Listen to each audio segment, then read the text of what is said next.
Assalamualaikum warahmatullahi wabarakatuh. Nama saya Dinda Walansari dari Prodi Pendidikan Bahasa Indonesia. Di sini saya akan membahas tokoh filsuf dan aliran filsafatnya sebagai tugas UAS mata kuliah Filsafat Ilmu. Terima kasih sebelumnya untuk Bapak Ahmad Hasan Afandi sebagai dosen pengampu mata kuliah Filsafat Ilmu. Di sini saya mengambil 10 filsuf dunia serta pemikirannya dalam menginspirasi kehidupan hingga saat ini.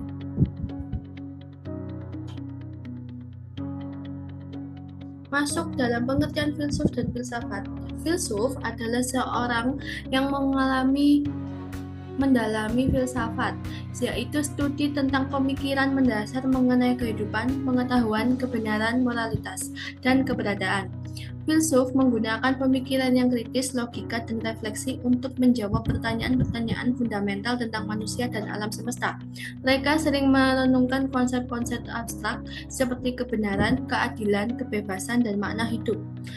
Filsafat sendiri adalah disiplin ilmu yang mempelajari pertanyaan-pertanyaan mendasar tentang keberadaan, pengetahuan, nilai, moralitas, pikiran, dan bahasa.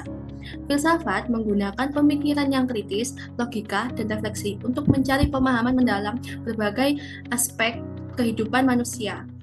Tujuannya adalah untuk menggali kebenaran, menemukan makna, dan mengevaluasi prinsip-prinsip yang mendasari cara manusia berpikir dan bertindak. Lalu masuk ke tokoh filsuf dunia yang pertama, yaitu ada Socrates. Socrates, filsuf Yunani kuno yang dikenal karena metode dialognya yang disebut dialektika atau metode Socrates. Ia percaya bahwa pengetahuan sejati hanya dapat dicapai melalui introspeksi dan diskusi kritis.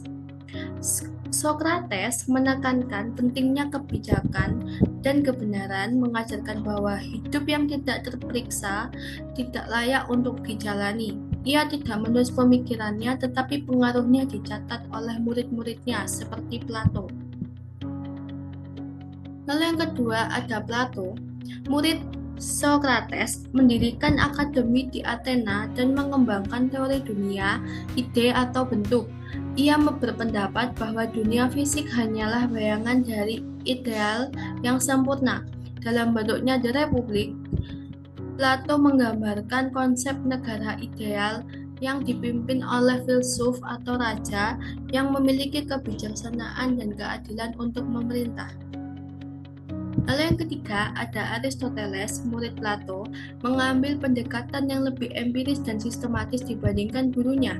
Ia mengembangkan logika formal dan berkontribusi dalam berbagai bidang, termasuk etika, politik, dan ilmu pengetahuan alam.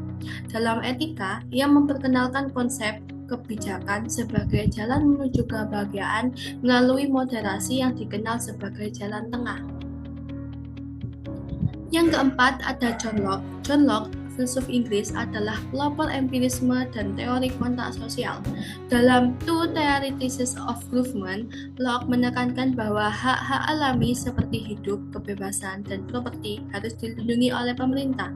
Ia percaya bahwa pengetahuan manusia itu berasal dari pengalaman, bukan gagasan bawaan. Yang kelima ada René Descartes. Di sini filsuf Prancis yang dikenal sebagai bapak filsafat modern. Ia terkenal karena ungkapannya cogito ergo sum, aku berpikir maka aku ada.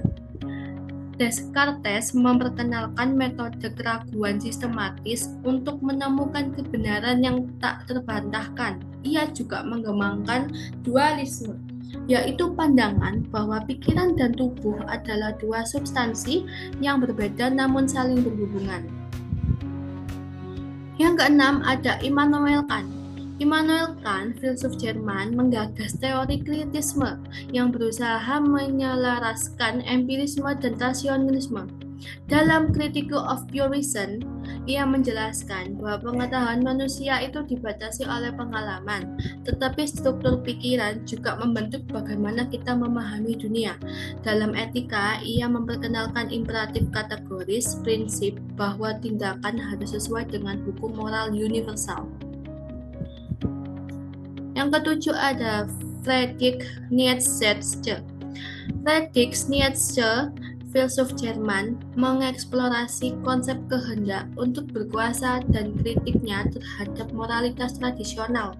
Ia terkenal dengan pernyataan Tuhan telah mati yang mengacu pada hilangnya otoritas nilai-nilai religius dalam kehidupan modern.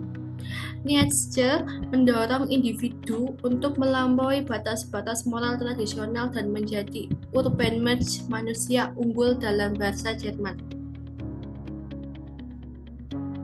Yang kedelapan ada Karl Marx, filsuf Jerman yang dikenal karena teorinya tentang materialisme historis. Ia percaya bahwa sejarah adalah hasil perjuangan kelas antara kaum bourgeois, pemilik modal, dan proletar, kelas pekerja.